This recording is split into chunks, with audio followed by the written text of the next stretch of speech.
I had to quote Oprah Winfrey, what's happiness?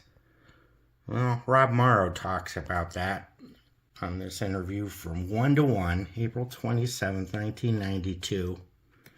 He talked about what it was like to go from being in the hole 30 grand in credit card debt to being on such a successful television show as Northern Exposure.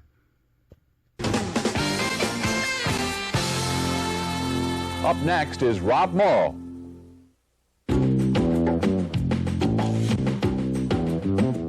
The show defies any traditional television labels and has been called everything from Twin Peaks Light to Mayberry RFD with a PhD. But no matter what you call it, Northern Exposure is a hit and has made a star of its indentured doctor, played by Rob Morrow. Northern Exposure came along just in time for Rob, who was paying the rent with credit card advances. As Dr. Fleischman, his love interest is the beautiful Janine Turner. But off-camera, Rob has had a long-time relationship with producer Leslie Erdang. Rob grew up in New York and describes himself as a troublemaker from the very beginning. He started his career on the stage and has appeared in over 35 productions. But stage acting wasn't paying the bills, so Rob turned to more lucrative work in TV, selling everything from bananas to chewing gum. Time to walk the dog. Hi. It's funny how we're always leaving at the same time. That commercial brought Rob the attention he needed. In 1986, he had his first brush with Hollywood when he starred opposite Johnny Depp in the teen picture Private Resort. Say something, please. Say something. I love you. The film failed, but boosted Rob's career. 2 years later, he would land his first TV series as the resident bartender on Tattinger. I respect my father, but I don't always agree with what he says. And he wants me to study for the bar. I want to study at the bar. The show was canceled after 1 year, and such a miserable experience for Rob, he vowed he'd never do television work again. But as our correspondent Jill Rappaport learned, all that changed when Northern Exposure came along and turned this 29-year-old high school dropout into a nice Jewish doctor.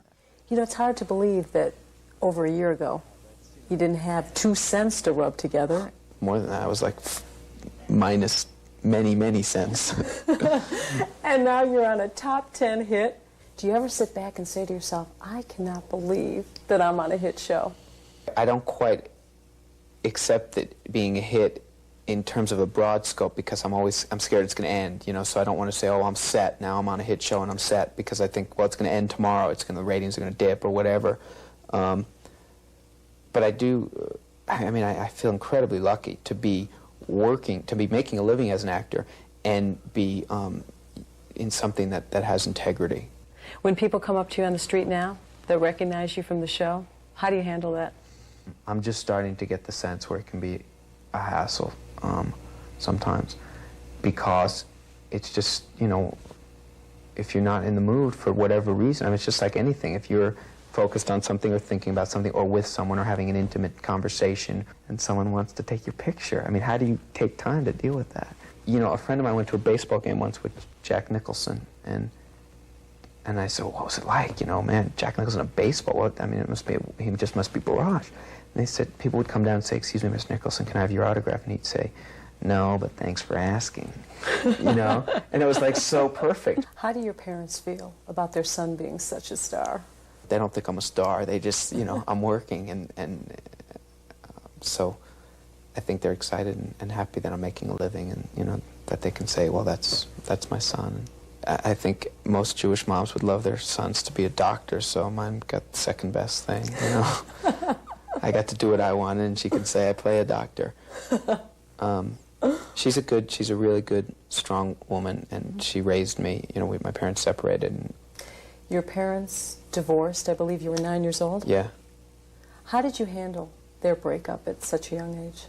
You know, I think as most kids at that age, I sublimated it, and still, I'm not even sure how much I've brought up and dealt with, you know, as an adult, but I always equate it to like a fall from grace, because like you're in this world that everything's kind of nice, and we were, you know, and we had this great house in the suburbs, and all of a sudden it's just different. It's different. You have to think about money, and, you know, my mother had to get a job, and it's a whole other world.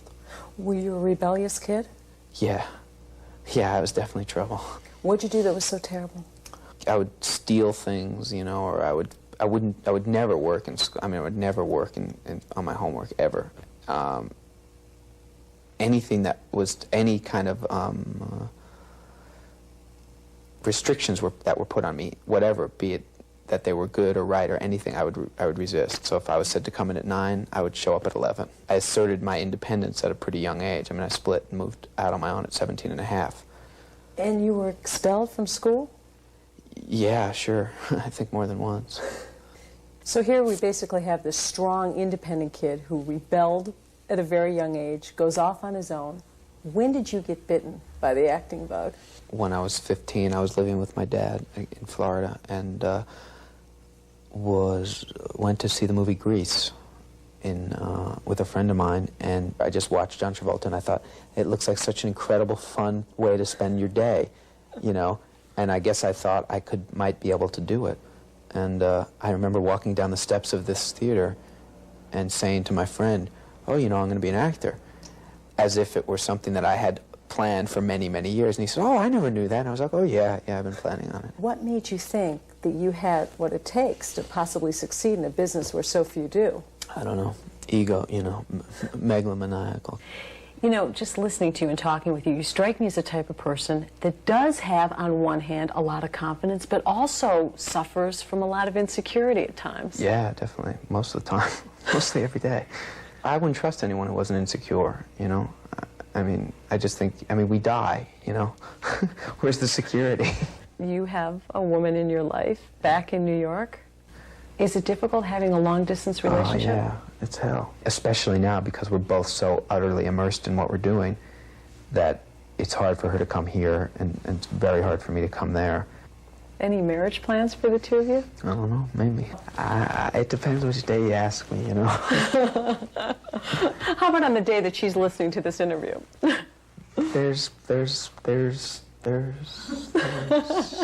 possibilities.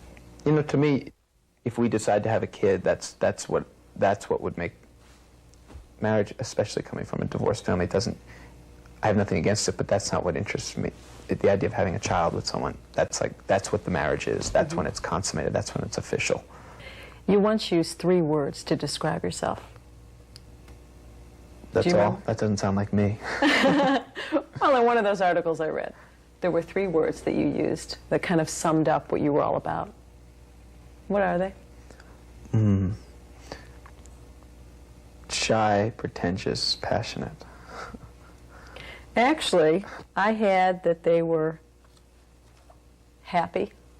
Depends when. Yeah, I mean, I have the potential to be happy at times, moments. Passionate. Well, I use that, so I'm definitely passionate. And angry. Yeah, oh, I forgot that. I do have a temper, and I do get angry, and I see things a certain way. There's so many, you know, I've been in therapy for years dealing with it, but there's so many variables and reasons. It's not like, you know, my dad dropped me on my head when I was 10, and that's why I'm mad.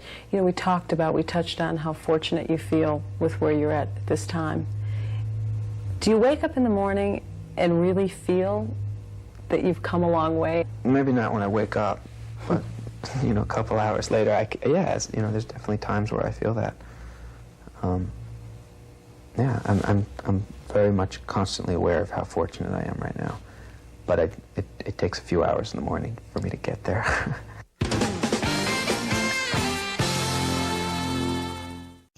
Thank you for watching Cleveland Live Music. If you like what you see, hit the subscribe button. There's further patronage information in the video descriptions below. Thanks for all the support and making the channel grow.